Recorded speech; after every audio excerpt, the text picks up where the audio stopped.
Women Plus Real Estate. Real estate insight for decisive, intelligent women who learn, rent, own, invest, and live with intention. Here's what's happening this week. Oh, starting strong today. I like it.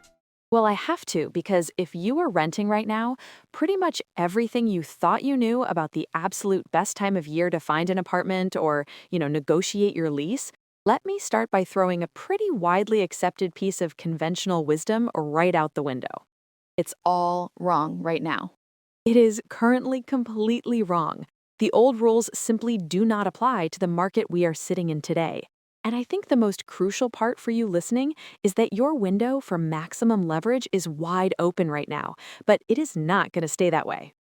It really isn't. It's a really Unique moment. We are seeing a complete inversion of historical seasonal trends, and the underlying data we have to review today paints a very clear picture of exactly why that has happened. Yeah, and to figure out exactly what is going on, we are pulling from a really insightful source today. We're looking at the March 8th, 2026 edition of The Week. Right, published by Women Plus Real Estate. Exactly, and our mission is to decode exactly what the current economic climate means for you.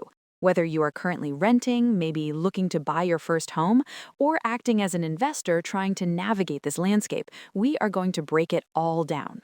And we definitely need to touch on the historical context too. Oh, for sure. Later on, we are going to look at how a 52-year-old law is still actively and, well, fundamentally reshaping the modern housing market. But before we get into the micro-level details for renters, buyers, and investors, we really need to set the stage with the macro context. Right, because you really can't understand any of the localized trends without looking at the overarching anchor of the entire real estate market right now, which is a 6.0% mortgage rate. That's the 30-year fixed rate as of early March 2026, and that's according to Freddie Mac's primary mortgage market survey. Now, 6.0% is incredibly significant because it is hovering near a 3-year low. The big picture, right, which feels crazy to say, but it's true. It is. I mean, for context, exactly 1 year ago, we were looking at an average of 6.63%, which is a massive difference when you calculate monthly payments over a 30-year timeline. But I know a lot of people listening might be rolling their eyes a bit right now. Thinking about 2020, yeah. Exactly. Thinking back to 2020 and 2021, remembering those wild days of 3% or 4% mortgage rates, and feeling like 6% is still just punishingly high. People are always asking, why aren't we seeing those numbers anymore? Yeah, and that is exactly the psychological trap so many consumers fall into. The newsletter makes a very firm point about this. That 3.4% rate environment was an anomaly, a total glitch in the matrix for precisely, it was the direct result of emergency monetary policy designed to keep the economy afloat during a massive global crisis. The Federal Reserve has been explicitly clear that they are not going to recreate those crisis-era conditions just to stimulate the housing market. They are done with that. Right, if you zoom out and look at the historical 50-year average for a 30-year fixed-rate mortgage, it actually sits around 7 to 8%. So when we look at today's 6.0%, we really have to recognize that it is historically very reasonable. It's a stabilized number.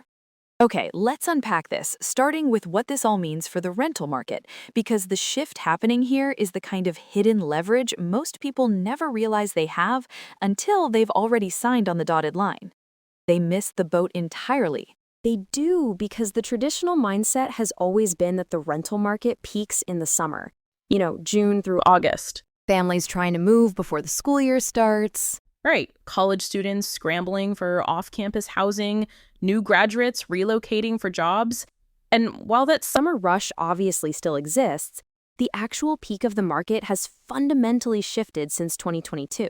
What's fascinating here Here is how the timing of peak search activity has completely decoupled from that traditional summer moving season. It's just not the same anymore. Now, over 30% of all annual renter search activity, we're talking initial inquiries, people adding apartments to their shortlists, actual submitted applications, all the real legwork. Yes, over 30% is now happening in the first quarter of the year. That is a sharp structural increase from pre-pandemic norms. In fact, March has actually been the peak month for rent growth for 3 consecutive years now, rather than June, which completely flips the script on when you should be negotiating. If you wait until the summer to negotiate, you are doing it when landlords have a line of applicants out the door. You have zero leverage then. Zero. You want to negotiate before the competition arrives. So if I'm a renter right now looking at this data, what does this actually look like in dollars and cents? Well, the national median monthly rent for March 2026 sits at $1,357, and that is actually down from $1,377 over a year ago. We're seeing rents actively declining year after year in 34 of the 54 largest metropolitan areas in the country. Okay, that is huge. Rents are actually dropping. They are, and the primary driver behind those dropping prices is the National Vacancy Index, which just hit 7.4%. To put that in perspective, that is a record high going all the way back to 2017. Wow, so almost 1 in 10 apartments in some of these markets is just sitting completely empty? Exactly. And the most compelling statistic for anyone trying to negotiate a lease right now is the list to lease time. On average, it is taking 40 days to fill a vacant apartment. 40 days of zero income for the landlord? Right. That pace is more than double what it was in mid-2021. Landlords are waiting longer to find tenants than at any point in recent history. The calculus for a property owner is simple, but incredibly painful. Let me guess, an empty unit burns cash. Burns cash fast. An empty unit sitting there for 40 days generating zero income while the mortgage and taxes are still due, that costs them significantly more money than simply locking in a reliable tenant at a slightly lower negotiated rate. Wait, but if developers knew this was going to create a massive surplus, why did they build so much? We constantly hear about a housing shortage, but it sounds like there are empty apartments everywhere. That seems like a massive miscalculation. It comes down to the lag time in the historic construction boom. It takes years to permit, finance, and build large apartment complexes. Back in 2021 and 2022, rents were skyrocketing, money was incredibly cheap to borrow, and developers just went into overdrive. They wanted to cash in on the boom. Of course. Fast forward to 2024, and they finally delivered over 600,000 new multifamily units to the market in a single year. That is the highest number of new units completed since 1986. That is a staggering amount of supply dropping all at once. It really is. That massive wave of new supply has been slowly digesting its way through the housing ecosystem ever since. It created a surplus, pushing up that vacancy rate to 7.4% and forcing landlords to compete for renters rather than the other way around. So, how does this Directly apply to you listening right now? If your current lease is up for renewal anywhere between now and September, the search and negotiation window is open right this second. Ask for what the data supports. you have to bring the receipts? Yes, if you live in one of the 34 markets where rents are declining, ask to renew at or below the current asking price. Bring the data to your property manager. And if you happen to live in the Sunbelt, your leverage is even stronger. The newsletter highlights cities like Denver, Phoenix, Jacksonville, Raleigh, and Austin. Those markets were white hot just a couple of years ago.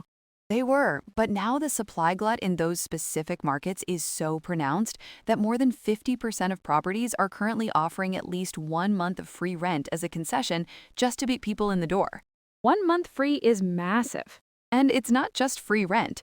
You can negotiate to have application fees waived, deposit fees reduced, or even secure flexible lease terms, like month-to-month options or early termination rights. Landlords absolutely would not have entertained any of that 2 years ago. It's an incredible window of opportunity, but we should probably clarify that this is just a window, right? It's not the new normal. That's a crucial point. The supply wave we just talked about, those 600,000 units from 2024, is not a permanent feature of the market. Projections show that completions are going to drop significantly in 2026 as the construction pipeline dries up. Because building got too expensive. Exactly. That high interest rates over the last 2 years made it too expensive for developers to start new projects. Once that older pandemic-era supply stops hitting the market, the vacancy rates will tighten up again, the concessions will vanish, and the leverage will shift right back to the landlord. The clock is ticking on that one. Now, shifting from renting to owning, the home buying market has had its own wild narrative lately. If you follow the financial news, you might have seen a really frightening headline recently about a major real estate crash. Oh, the January numbers. Yes. Yes, specifically, the data showed that in January, existing home sales plummeted by a massive 8.4% compared to the prior month. For a lot of people, that looked like a giant red flashing warning sign that the market was collapsing. It certainly looked alarming on the surface, but this is why we always have to look past the headline and dig into the context. The newsletter brings in Dr. Lawrence Yun, the chief economist for the National Association of Realtors, and he had a very practical explanation. He pointed out that January was exceptionally cold and wet across almost the entire country. That severe weather simply kept people from touring homes, attending open houses, and closing deals. People just didn't want to leave their houses. Exactly. And the data from February completely backs up his assessment. The February report confirmed that existing home sales immediately accelerated and rebounded by 4.2%. As Dr. Yoon elegantly puts it, January was weather, not trend. I love that phrasing, January was weather, not trend, because the real trend is something totally different and honestly a lot more exciting for potential buyers. Let's talk about the affordability metric. This is the bright spot. It really is. The NAR's Housing Affordability Index just hit 116.5. That is the best reading we have seen since March of 2022. Basically means the median household income is 116.5% of what is actually needed to qualify for a median-priced home at today's interest rates. Affordability has now improved for 7 consecutive months, which is fantastic news. But what does that actually mean for the average person trying to budget for a house right now? We can break down exactly what that looks like in practical terms. Let's imagine a medium-priced home, which the current data pegs at $396,800. Let's assume a buyer's putting down a 10% down payment. Standard scenario. Right. Last year, when the average mortgage rate was at 6.63%, the monthly payment for principal and interest on that house would have been about $2,316. Today, with the rate sitting at that 6% baseline we discussed earlier, that exact same house with the exact same down payment costs about $2,141 a month. Okay, so you're looking at a difference of roughly $175 going straight back into the buyer's pocket every single month purely because of the difference in the interest rate. Over the life of a loan, that is a mountain of cash. It is. And if we connect this to the bigger picture, that monthly difference creates a massive shift in the overall market mechanics. Dr. Yoon points out that because rates dropped from mid-sixes down to 6%, an estimated 5.5 million additional households across the country now financially qualify for a mortgage. 5.5 million. Yes, 1 year ago, the math simply didn't work for them. They were priced out. Today, they're eligible to borrow. And this is the catch. Most of those 5.5 million newly qualified buyers haven't actually realized it yet. They are still sitting on the sidelines waiting for some magical signal or a return to 3% rates that we already know aren't coming back, which creates an immense tension in the market. Those 5.5 million households represent a massive shadow inventory of buyers. They're going to wake up and enter the market eventually, and when they do, they're going to be competing for the exact same constrained pool of housing inventory. And inventory is still incredibly tight. Very tight. Right now, the market only has a 3.7-month supply of homes available.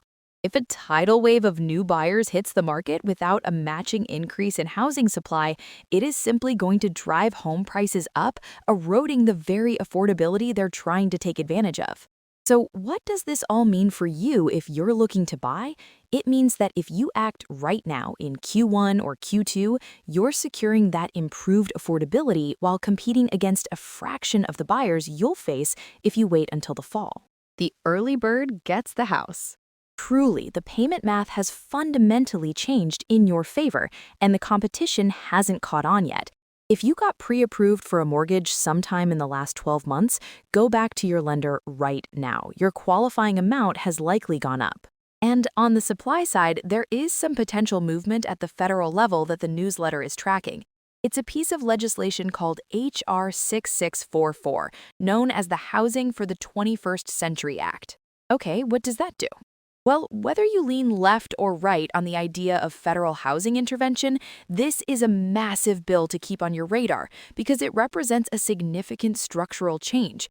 It recently cleared the House of Representatives by a huge bipartisan vote of 390 to 9. That's rare to see that kind of agreement. It is. The legislation takes direct aim at the supply side barriers that keep inventory low. Things like restrictive local zoning laws, permitting delays, and development constraints. The Senate has just invoked cloture, which in Senate speak essentially means they voted to overcome any filibusters and push this directly toward a final vote. It is moving fast. It's definitely something to keep an eye on because it could eventually ease that 3.7-month inventory bottleneck. And speaking of helpful resources, the source mentioned an incredible free tool that every prospective buyer needs to write down. Yes, this is a great one. It's a website called downpaymentresource.com. You can go there and search for down payment assistance programs specific to your state and your income level. The newsletter writes that most buyers have absolutely no idea these programs even exist, and they can be game changers for getting into a home without draining your entire savings account. That's a great practical takeaway. Now, let's shift your perspective and look at what all of this data means for the investment market, because institutional investors operate with a different set of priorities. And right now, they're displaying a lot of discipline. They see the writing on the wall. Exactly. As we discussed earlier, that massive supply wave of new apartments from 2024 is going to contract sharply in 2026. Institutional capital has been quietly preparing for this exact contraction for the last 2 years. Right, because when the new supply dries up, the vacancy rates drop and landlords regain their pricing power. The source notes that cap rates are compressing down to 5.7%. For those of us who don't spend our weekends analyzing commercial real estate portfolios, what does cap rate compression actually mean in plain English? Think of a cap rate as your expected annual rate of return if you bought an investment property in all cash. A compressing cap rate moving down to 5.7% means investors are willing to accept a slightly lower initial yield today. Why would they accept a lower yield? They are paying a premium now because they are banking on the supply drying up and rents rising tomorrow. They're pricing in the future tightening of the market. The advice for anyone investing in real estate right now is to underwrite your deals very conservatively. Don't assume the boom times will continue.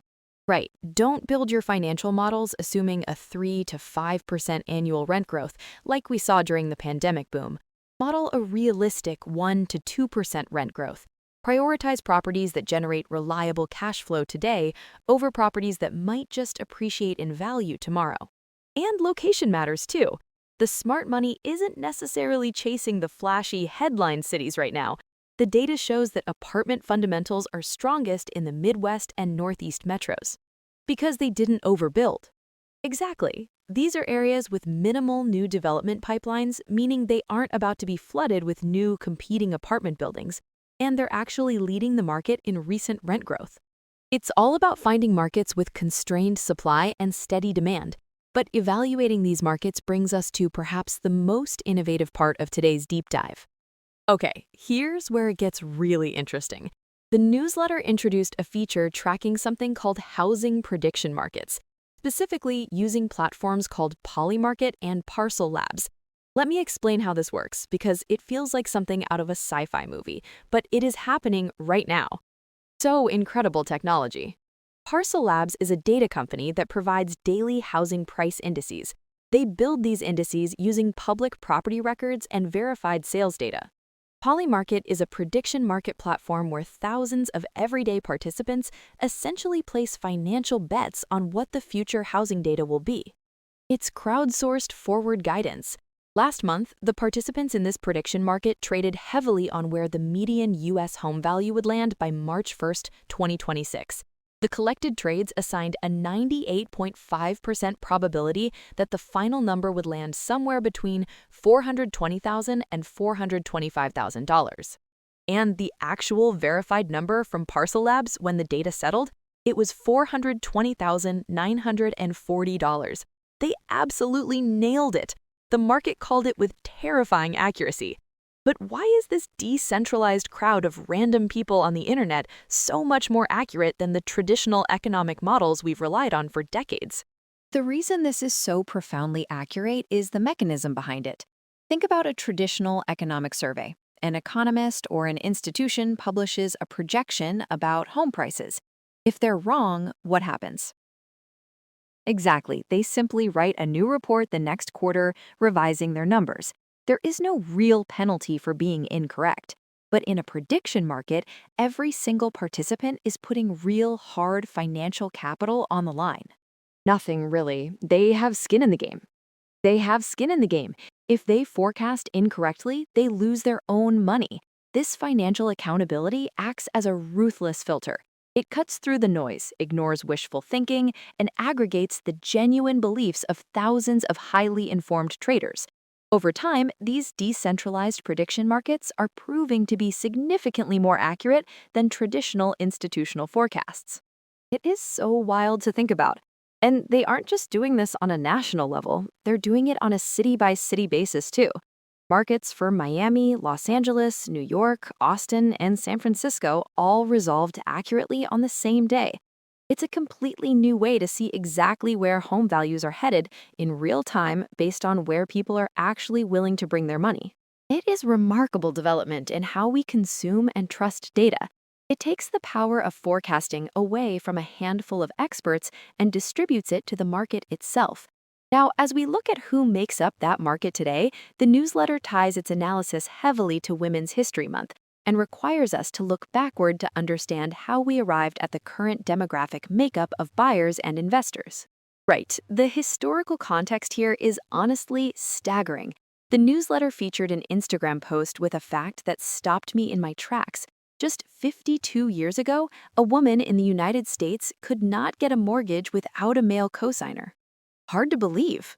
That was the law of the land until 1974. We aren't talking about ancient history here. Depending on your age, your grandmother or even your own mother may not have been legally permitted to buy a home on her own. This raises an important question about how we view the modern wealth gap. The source makes it a very clear analytical point. The intergenerational wealth gap that exists today was not an accident of history. It was systematically constructed over decades through very deliberate policies. Yes, women who were shut out of the housing market in the 1950s, 60s, and early 70s weren't just denied a loan, they were denied access to the single most reliable vehicle for building generational wealth in American history. The wealth gap was built through redlining, lending discrimination, and the literal legal requirement of a husband's signature to access credit. And when the Equal Credit Opportunity Act of 1974 finally changed the law, it didn't just magically erase the 30-plus years of asset building that women had been excluded from. You don't just instantly catch up from decades of compound interest and property appreciation. That gap has had to be closed the hard way. But here's the modern triumph, the truly inspiring data point that brings us back to today's market. Today, single women represent a massive 20% of all homebuyers in the country. Compare that to single men, who make up just 8% of homebuyers. It takes time. It's an incredible statistic, especially when you consider the structural headwinds that still exist. Single women are achieving this 20% market share despite having, on average, lower household incomes than their male counterparts. And they're doing it in a housing market that remains incredibly expensive and highly competitive. They are outperforming expectations across the board. They are quite literally closing the historical wealth gap in the market, one single transaction at a time. As the newsletter quotes beautifully, until 1974, women couldn't get mortgages without a male cosigner. We've been making our own opportunities ever since. So what does this all mean? As we wrap up, let's synthesize everything we've covered today, because there is a lot of actionable intelligence here. The overarching theme is that the housing market is not waiting for perfect, pristine conditions. It is moving right now, today. If you are a renter, your search and negotiation window is open right now in Q1. Long before the summer rush, use the high vacancy rates and long list to lease times to demand better terms, especially if you are in the Sunbelt. And if you are a prospective buyer, we have a fleeting window of improved affordability paired with low competition. The weather-driven dip in January was an illusion. The market is accelerating. The payment math works better today at 6% than it did a year ago. Secure your property before the 5.5 million newly qualified buyers realize they can afford a home and flood the market. And if you are an investor, the wild days of rapid appreciation are cooling. Underwrite your deals carefully, expect supply to tighten as the 2024 construction boom fades, and look for steady returns in disciplined markets like the Midwest. The data is all there, working in your favor if you know how to read it. Want to leave you with a final, slightly provocative thought to chew on regarding those prediction markets we discussed earlier. We saw how a decentralized crowd of regular people putting their own real money on the line through Parcl Labs and Polymarket perfectly predicted the national median home value down to the dollar. Okay, let's hear.